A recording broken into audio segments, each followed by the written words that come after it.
오늘 함께 나눌 하나님의 말씀은 누가복음 20장입니다. 41절로 47절 말씀을 같이 보겠습니다. 누가복음 20장 41절로 47절 말씀을 함께 교독하겠습니다. 예수께서 그들에게 이르시되 사람들이 어찌하여 그리스도를 다윗의 자손이라 하느냐? 내가 내 원수를 내 발등상으로 삼을 때까지 내 우편에 앉았으라 하셨도다 하였느니라.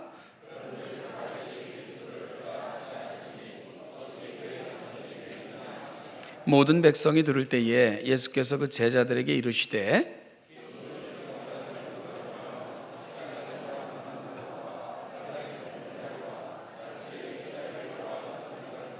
같이 읽죠. 그들은 과부의 가산을 삼키며 외식으로 길게 기도하니 그들이 더 엄중한 심판을 받으리라 하시니라.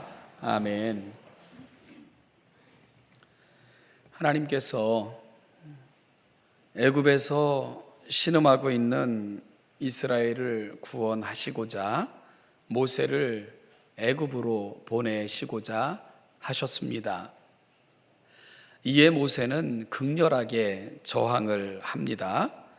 이런저런 핑계를 대면서 이 부르심을 받을 수 없음을 항변했던 것이지요. 그중 모세가 하나님의 부르심을 거절하기 위해 댔던 첫 번째 이유는 내가 이스라엘 자손에게 가서 이르기를 너희의 조상의 하나님이 나를 너희에게 보내셨다 하면 그들이 내게 묻기를 그의 이름이 무엇이냐 할 것인데 그러면 내가 그들에게 무엇이라고 말하리까 하면서 하나님 앞에 대물었습니다. 그러자 하나님은 모세에게 자신을 이렇게 소개하셨습니다. 나는 스스로 있는 자니라.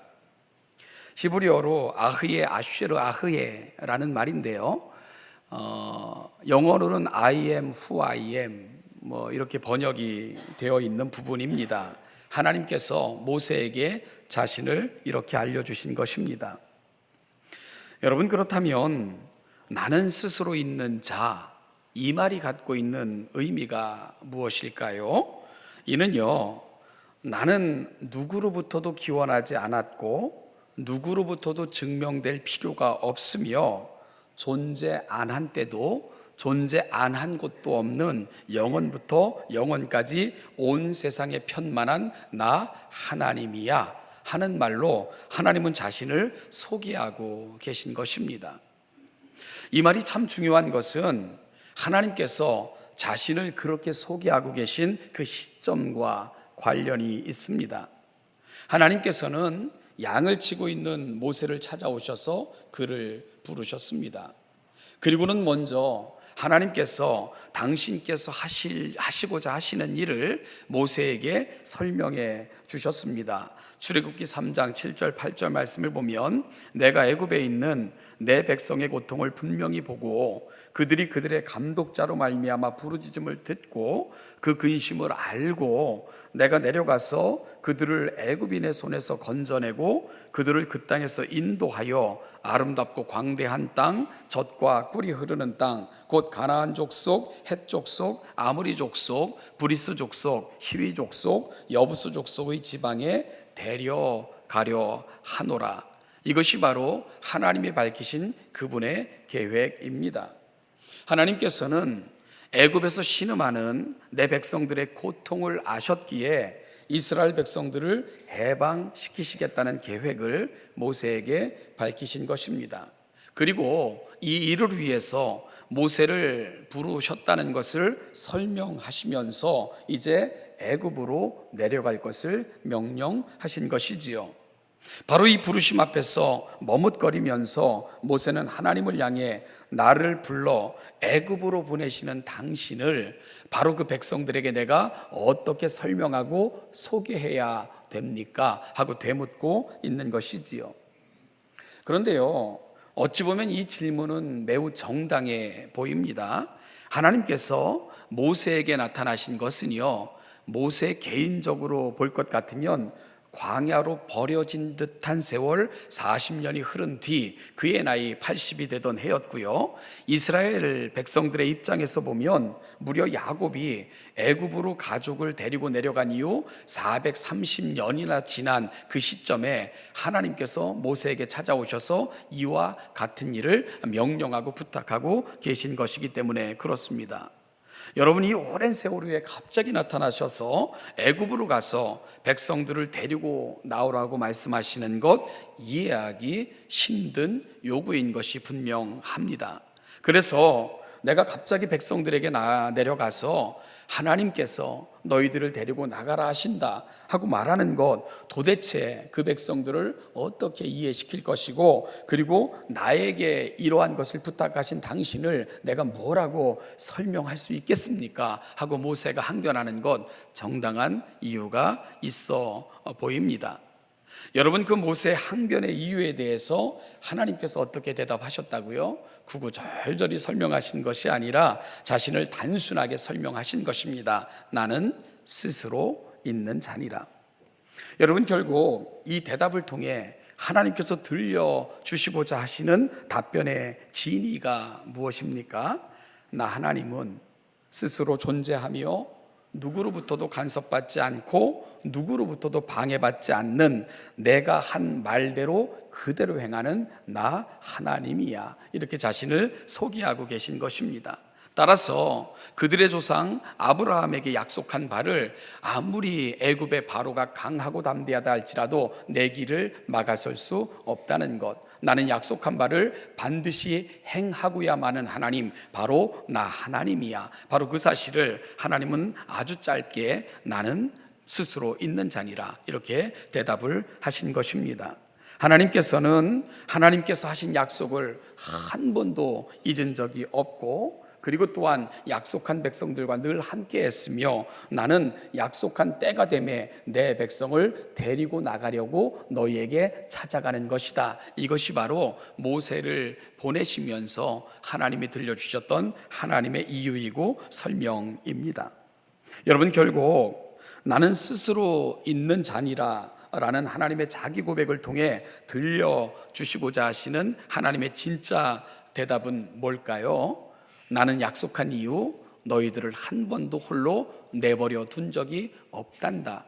나는 한 번도 너희를 떠난 적이 없단다. 나는 늘 너희와 함께 했단다. 이 사실을 확인해 주고 계신 것입니다. 그리고 때가 참에 내 백성을 맡겨놓은 애굽으로부터 돌려받겠다고 선포하고 계신 것이고요. 모세가 이스라엘 백성들을 구원해내는 것이 아니라 하나님이 내 백성을 찾으러 오신다 하는 사실을 백성들에게 알게 해달라는 것, 바로에게 선포하라는 것, 이것이 바로 모세를 보내시는 하나님의 설명인 것이지요. 따라서 이 하나님의 자기소개와 선언을 통해 우리는 하나님께서는 말씀하신 바를 반드시 이루시며 약속하신 바를 결코 잊지도 않고 변개치도 않으시는 분이심을 확실히 알게 되는 것입니다. 나는 스스로 있는 자니라, 이 말이 갖고 있는 위대한 의미입니다.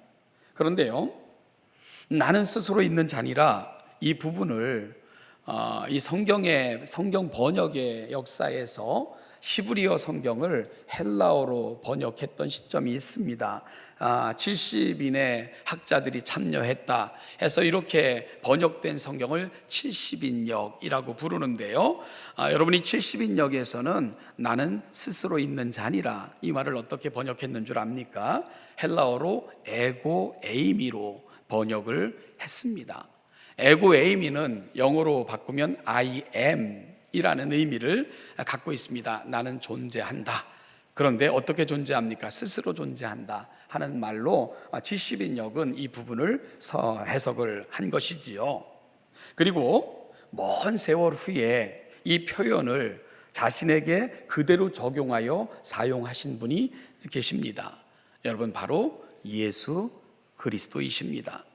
요한복음에서는 예수님께서 자신을 가리켜 사용하신 에고 에이미가 7번 정도 나옵니다. 우리에게 아주 익숙한 표현들인데요, 다음과 같은 것들입니다. 나는 생명의 떡이다. 여기서 나는 무엇이다 할 때 사용되는 표현이 에고 에이미라는 말입니다. 나는 세상의 빛이다.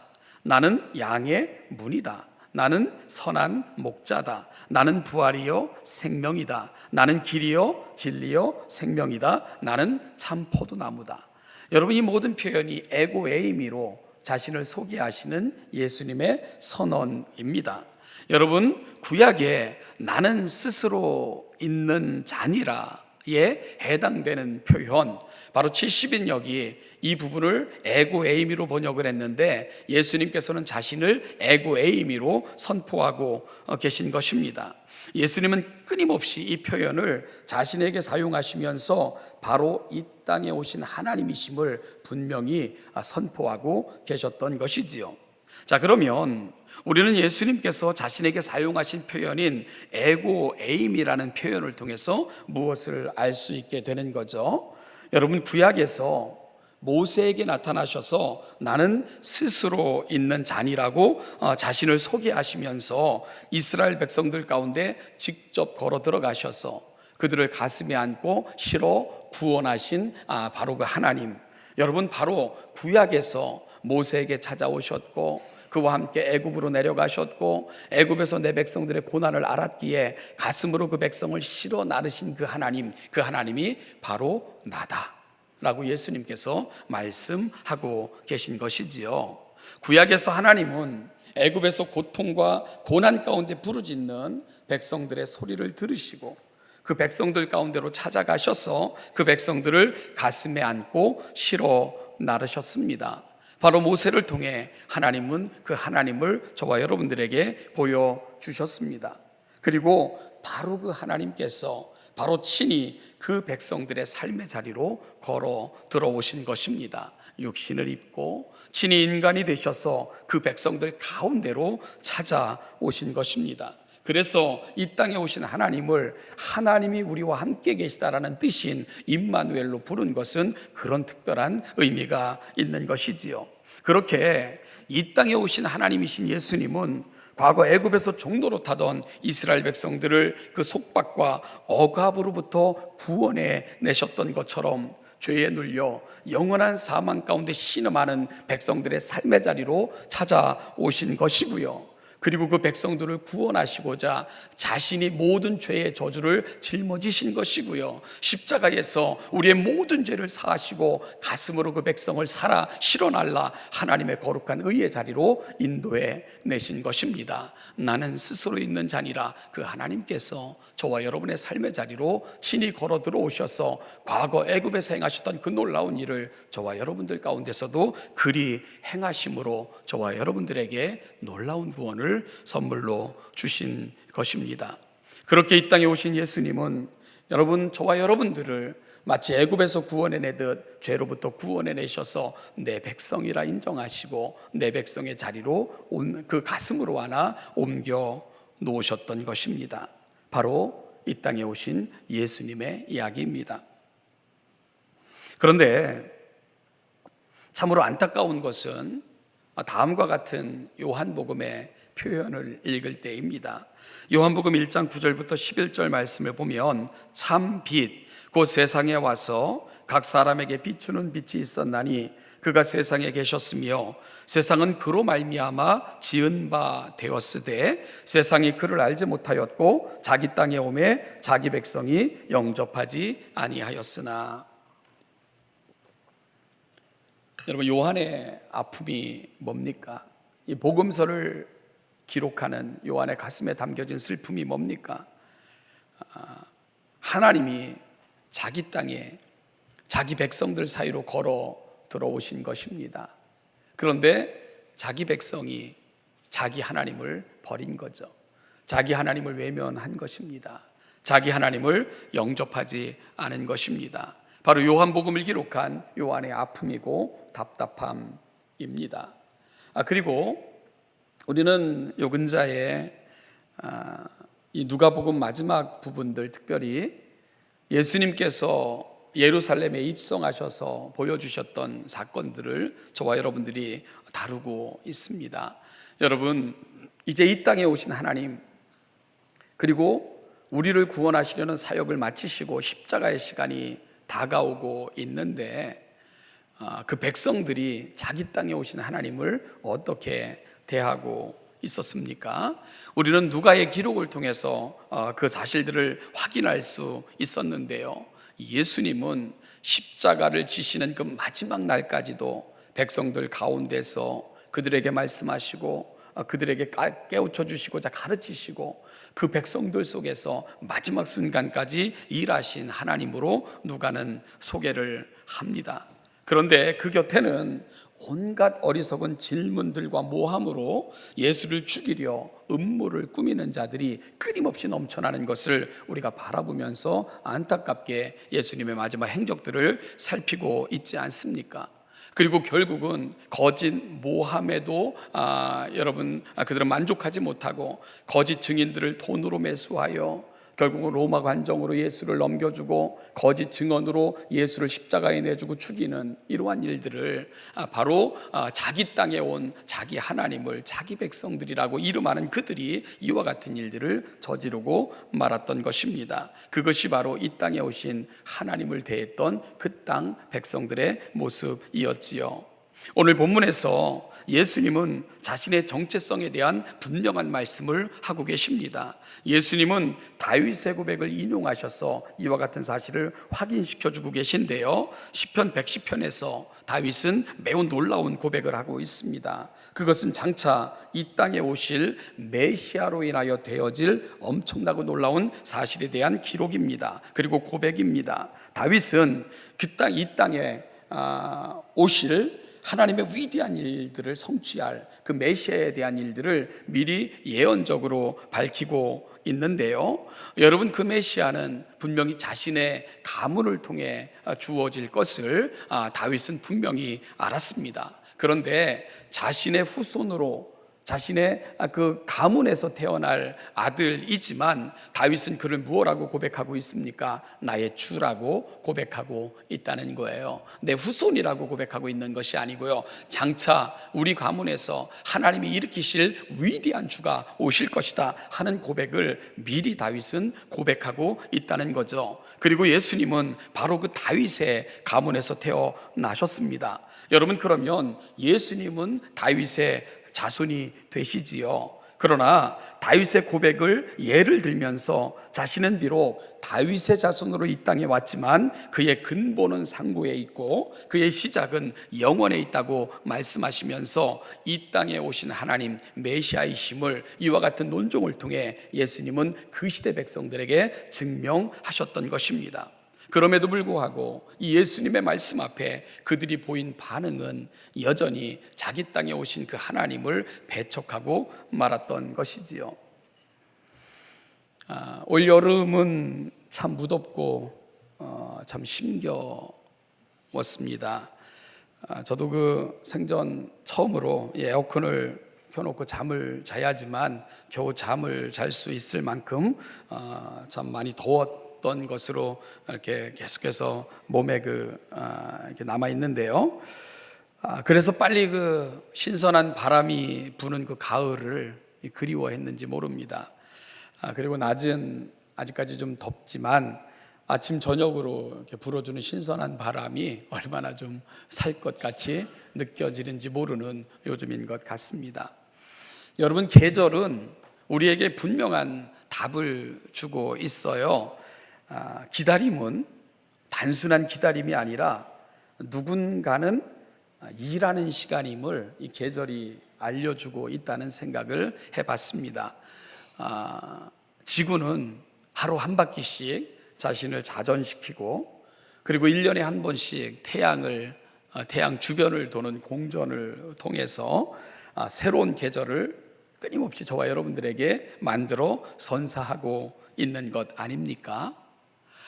우리는 막연함으로 기대하지만 그 기대가 이루어지기 위해서는 누군가는 일하는 수고가 필요하다는 것을 계절의 진실을 통해서도 알 수 있을 것 같습니다. 여러분, 우리가 인식하지 못하는 순간에도 무언가 일어나기 위해서는 항상 언제나 일하는 대상들이 있다는 것이지요. 하나님께서 오랜 세월 후에 이스라엘 백성들 가운데 오셨을 때에 모세조차도 하나님, 이 오랜 세월 후에 나타나셔서 나보고 백성들에게 가서 너희 하나님이 너희들을 구해내라고 말씀하라고 하시면 내가 그들에게 어떻게 하나님을 소개합니까? 도대체 하나님은 지금까지 뭐 하시다가 이제 나타나셔서 나보고 그 일을 하라고 하시면 내가 도대체 어떻게 내 백성을 납득시킬 수가 있어요? 라고 하나님 앞에 항변했습니다. 그 모세의 항변에 대해서 하나님이 뭐라고 말씀하셨다고요? 나는 스스로 있는 자니라. 모세야, 나는 안이 있었을 때도 없고 안이 있었던 장소도 없단다. 나는 약속한 이후로 늘 내 백성과 함께 있었고, 그리고 내가 약속한 그 때를 기다리며 때가 되매 애굽에 맡겨놨던 내 백성을 데리고 나오려고 내가 너를 보내는 거야. 그것이 바로 하나님께서 모세에게 말씀하셨던 그분이 일하심의 이유였습니다.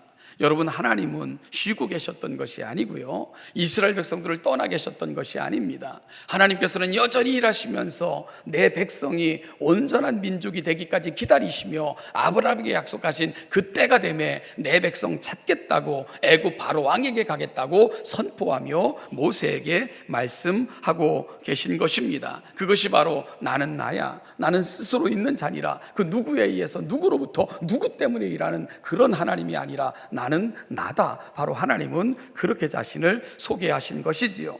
그리고 그렇게 또 한 분 하나님께서 오셨습니다. 그분은 자신을 에고에임이 나는 나다, 나는 스스로 있는 자라 하면서 자신을 소개하셨습니다. 오랜 세월의 기다림 끝에 다윗의 자손으로 약속을 조차 예수님이 이 땅에 오신 것입니다. 누군가는 이 사건을 우리 사이를 거닐던 사랑이라고까지 표현하기도 했습니다.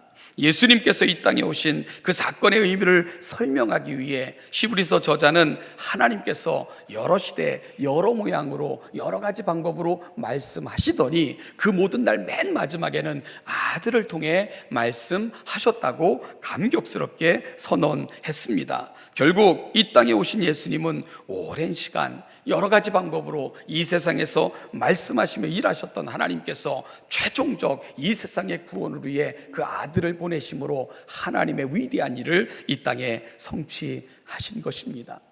여러분, 예수님이 이 땅에 오시기까지 하나님은 여전히 일하셨고요, 여러 시대 여러 가지 방법으로 그 백성들의 마음 가운데 일하시면서 결국은 독생자를 보내시기까지 일하셨던 하나님의 흔적, 그것이 바로 이 땅에 오신 예수님의 사건이 갖고 있는 의미가 되는 것이지요.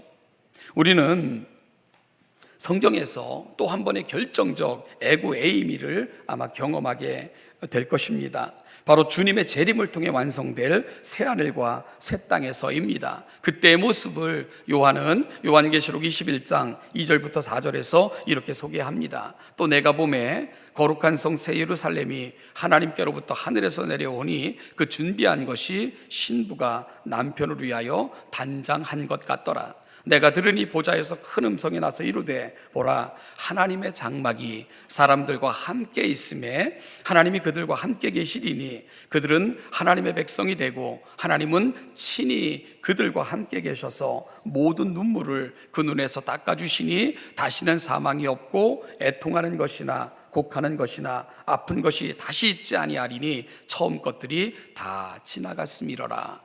장차 하나님께서 이루실 그 영원한 나라에 대해 요한은 이렇게 설명을 한 것입니다. 여러분, 그 영원한 구원을 위해 하나님은 지금도 여전히 일하고 계시는 거예요. 그리고 하나님의 일하심의 목적은 딱 한 가지입니다. 우리를 백성 삼으셔서 우리 가운데 거하시며 우리의 영원한 보호자가 되시고 우리의 진정한 구원자가 되시는 것, 그것이 바로 일하시는 하나님의 한결같은 모양이라고 성경은 기록하고 있는 것입니다. 애굽에서 내 백성의 고통을 알았기에 애굽까지 내려가셨던 하나님, 여러 시대 여러 모양으로 말씀하신 하나님은 친히 이 땅에 육신을 입고 오셔서 에고에임이 바로 그 하나님이 나라고 말씀하시더니 지금도 예수님께서는 이 오심에 늦어지는 이유가 우리를 위해 영원한 처소를 예비하기 위한 일하심의 시간이라고 밝히면서 장차 때가 되면 내가 너희 가운데 찾아갈 것이라고 약속하고 계신 것입니다. 기다림을 통해 하나님은 여전히 일하시며 그분의 백성들을 그분 곁으로 부르시고 있는 것입니다. 사랑하는 여러분, 그러면 오늘 이 시대를 우리는 어떻게 살아내야 할까요? 예수님께서는 자기를 모함하고 시험하고 어렵게 만드는 자들을 보시면서 그 제자들에게 하신 부탁을 우리가 다시 한번 가슴에 담을 필요가 있습니다. 45절 이하의 말씀을 저와 여러분들이 한 번 더 같이 읽겠습니다. 한 목소리로 읽습니다. 45절부터 47절입니다.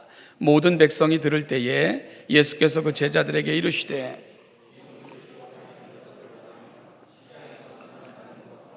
회당의 높은 자리와 잔치의 윗자리를 좋아하는 서기관들을 삼가라. 그들은 과부의 가산을 삼키며 외식으로 길게 기도하니 그들이 더 엄중한 심판을 받으리라 하시니라. 하나님을 사랑하는 자리는 어디일까요? 사랑하는 여러분, 바로 에고에임이 나는 스스로 있는 자니라, 이 고백을 다시금 가슴에 담아낼 때만 우리가 하나님의 사람으로 온전한 삶을 살아갈 수 있습니다. 나는 스스로 있는 자니라, 그리고 이 땅에 오신 예수님께서 에고에임이 나는 나다라고 표현하신 그 표현 속에서 우리는 무엇을 볼 수 있었습니까? 우리를 한 번도 떠난 적이 없으시고 하나님의 말씀을 조차 일하시며 하나님의 궁극적 성취를 향해 나아가시는 하나님을 우리가 만날 수 있지 않았습니까? 430년간의 세월이 정말 무의미하게 흘러간 것 같지만 하나님은 하나님의 때 속에 여전히 일하시면서 때가 되매 바로의 손에서 내 백성을 찾아 데리고 나오셨던 것 아닙니까? 그리고 예수님께서 오랜 기다림 끝에 하나님의 최종적 방법으로 이 땅에 오셔서 그 백성들을 가슴에 담고 결국은 하나님의 위대한 자리에 설 수 있도록 인도해 내신 것 아니겠습니까? 그리고 그 예수님께서는 장차 재림하셔서 완전하고도 놀라운 하나님의 백성들이 함께 거할 자리를 예비하시고 우리를 맞이하시러 오시겠다고 또 약속하시지 않았습니까? 성경은 결국 나는 스스로 있는 자니라, 에고에이미로 일하시는 하나님의 흔적인 것을 다시 한번 발견하게 되는 것이지요. 여러분, 그렇다면 우리는 어떻게 살아야 됩니까? 삶의 모든 자리에서 여전히 일하시고 있는 하나님을 우리가 믿고 경험하고 또한 고백하며 살아가야 됩니다. 오늘 특별히 예수님께서 제자들에게 경고하셨던 서기관들의 모습을 우리가 경계하며 살아가야 됩니다. 그들에게 종교는 여러분 그들의 이익을 위한 거칠애에 불과했습니다. 그들은 하나님의 이름조차도 자신들의 이익을 위해서 사용했던 사람들입니다. 그리고 그 모든 것들을 이용해서 사람들을 위해 군림하여 자신들의 이익의 수단으로 삼았던 사람들, 예수님은 서기관들의 모습을 아파하면서 제자들에게 그렇게 살면 안 된다고 말씀하고 계신 것입니다.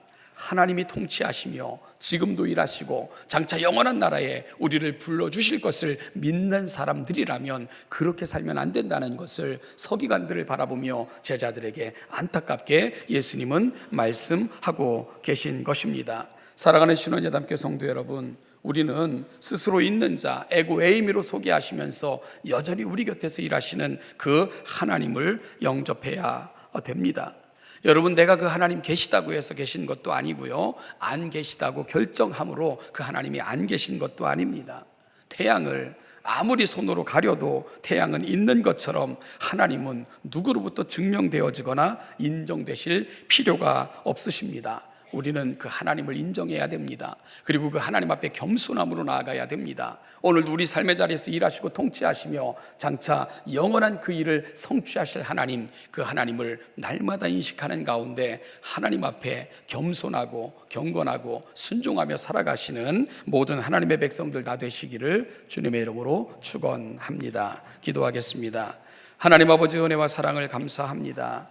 이 아침도 우리를 이 자리까지 인도하여 주시고 나는 스스로 있는 자니라, 내가 너희를 버리지 아니하며 떠나지 아니하고 나는 여전히 너희 가운데 일하며 너희를 향한 놀라운 일을 계획하고 성취해 가시 하나님, 나 바로 너희 하나님이라 소개하시는 그 음성을 듣게 하신 것을 감사합니다. 하나님 아버지, 놓치지 말고 오늘도 우리 가운데 일하시는 그 하나님을 느끼면서 날마다 하나님과 동행함으로 그 하나님의 영광을 선포하며 살아가는 아름다운 하나님의 백성들 되게 하여 주시기를 원합니다. 서기관들처럼 우리의 고백과 삶이 분리되고 격리되고 아버지 하나님 결별되어지는 안타까운 삶을 살아가는 것이 아니라 내가 만난 하나님, 여전히 내 곁에서 일하시며 나를 향해 궁극적 소원을 성취해 가시는 그 하나님을 느끼는 가운데 날마다 믿음으로 신앙 안에서 겸손하게 순종함으로 승리하는 아름다운 하나님의 백성들 되게 하여 주시옵소서. 감사드리며 예수님의 이름으로 기도하옵나이다.